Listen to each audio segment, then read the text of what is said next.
Hey guys, me, Tom Carter / Indexsonic, and welcome to my review of Batman the Killing Joke.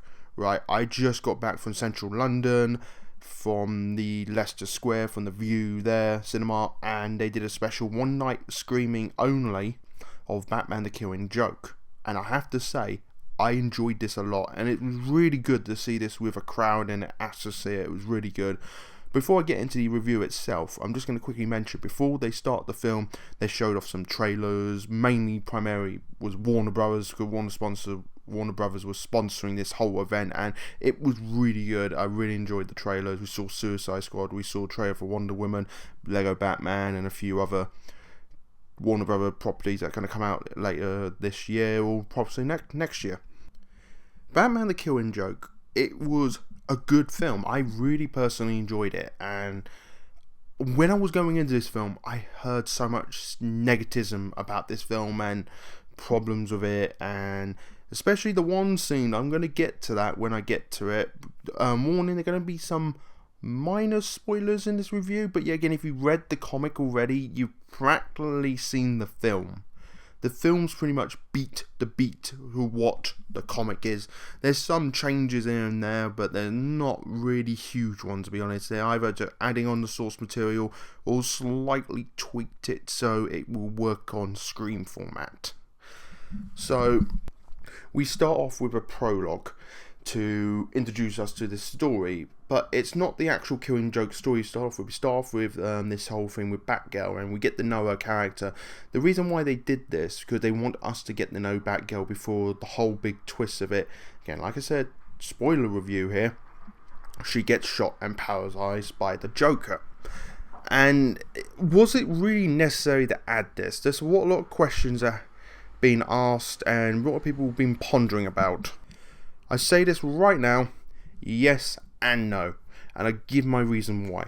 One, for anyone who really doesn't know this comic and just going in this blindly and just want to watch a Batman film, it is needed because you get to know the character a bit better. But again, the large majority of the people going to be watching this are already going to know who Batman is and Batgirl and all that sort of stuff. But it could have been done better, this whole beginning with Batgirl. There was just a lot wrong with it, and it could have been done better. And the biggest complaint that everyone has with this thing is that Batgirl have sex with Batman. Right. I'm not going to lie, when I was sitting down in that cinema, when we were all watching this film, I was with my mate, we're watching the film, there was a lot of cringing, and I mean a lot of cringing when that happened, and there was laughter afterwards as well. It wasn't handled well.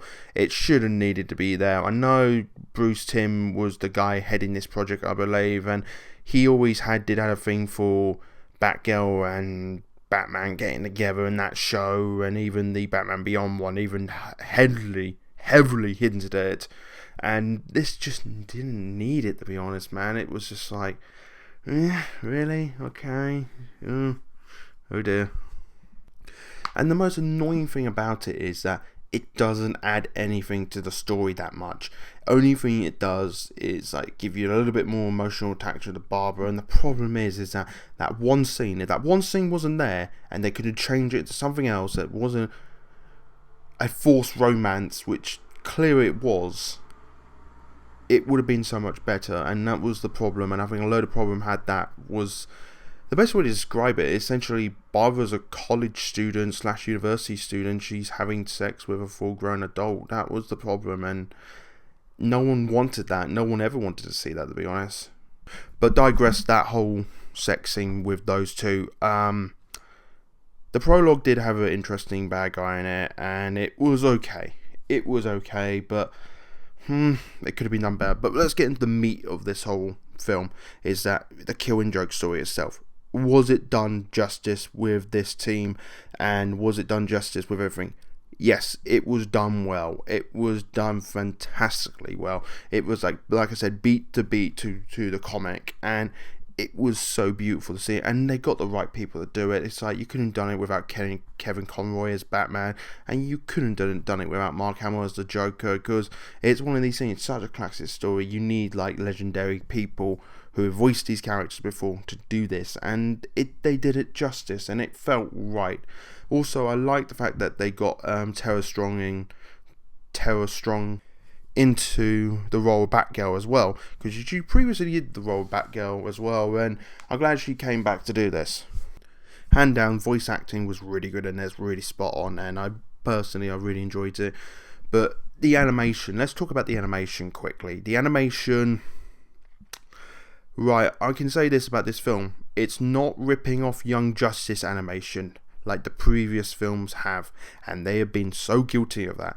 Really guilty of that, and I'm glad that I watched this and I'm like, okay, they're not ripping off Young Justice here. It has more of a, well, Bruce Timm vibe to it, but it's good, the animation, but when it's not good in places, it is noticeable. Like, there's some weird animation choices, but apart from that, it is a beautiful looking thing, and they did justice to recreate what the comic artwork was done in the original comics, so basically matching to that, and it did have a bit of Bruce Timm's look identity about it, so that's good to see some original animation that's not ripping off the Young Justice one, all taking the assets from that and just reusing it. The score in this film, the score was beautiful, the music was so wonderful, and the sound, it sounded so brilliant. The sound and the music in this film really complement the action, the drama, and the tension in this film. It was done really well, and there was a special documentary at the end of the film that actually showed off about how they created the music of this as well. And even before the film started, there was a special introduction from, I believe it was one of the animators who made this film, and also the whole introduction was with Mark Hamill talking about his history as playing the Joker and being involved with the project and being involved with Star Wars, how he became the Joker, and then everything else afterwards, from basically his first appearance from the Batman animated series, the Arkham games, and up to now. It's really beautiful to watch. I hope when the DVD and Blu-ray come out, they add this whole behind the scenes stuff on the disc, so we can actually watch this again. It was really well made and quite insightful about the process of how he became the Joker and playing this role in The Killing Joke. Really beautiful. But no, like I said, the Joker did justice in the film with Mark Hamill voicing him, and the whole dialogue with him basically talking about how more free almost happened, and the whole dialogue, the spew he gives to Batman when they do have their encounter, done perfectly well, and it was just done really well. I can't really find any grumps with it, apart from the animation looks a little bit off in places, and the opening sequence was very lackluster and very weak and brought down the film, especially with the whole sex scene. They could have changed that, and it doesn't really add anything much from the film. The only thing that whole opening sequence adds is the last 7 minutes of it. It's probably the best bit of it. Overall, what did I think of this film? Overall, fantastic film, worth seeing and worth seeing on the big screen, and I enjoyed this so much, and I had such a good time watching it on the big screen as well. I'm glad they got Kevin Conroy to come back as Batman. I'm glad they got Mark Hamill back as the Joker. I'm glad they got Tara Strong back to be Batgirl, and I'm glad they got Bruce Timm to oversee the project as well. It was a thoroughly enjoyable film, and anyone who's a Batman fan or a fan of The Killing Joke should see this. It's really good. So yeah, my score for this film is going to be a solid 8 out of 10. It was thoroughly enjoyable from start to finish, apart from the opening sequence, which was the biggest letdown of the film, unfortunately. Could have been a lot better. So yeah, highly recommend go see this. If you can, get it on Blu-ray DVD when you can. And if you were lucky like me, you probably saw this on the big screen like I did. So anyway guys, thank you for listening and watching. I hope I can see you guys next time on this channel. Don't forget to subscribe, and also if you want to check out more of my video work, come and visit me over at my YouTube channel of Indexsonic. So again, thank you for watching. Hey guys, Armin here, just reminding you that this video was made possible thanks to patrons. If you guys are interested in supporting us and making sure we keep the lights on, check out our Patreon where you can join other fans in supporting the CBC, delivering content you guys have come to love and expect. And if you can't do that, give us a like and a subscribe. That goes a long way too.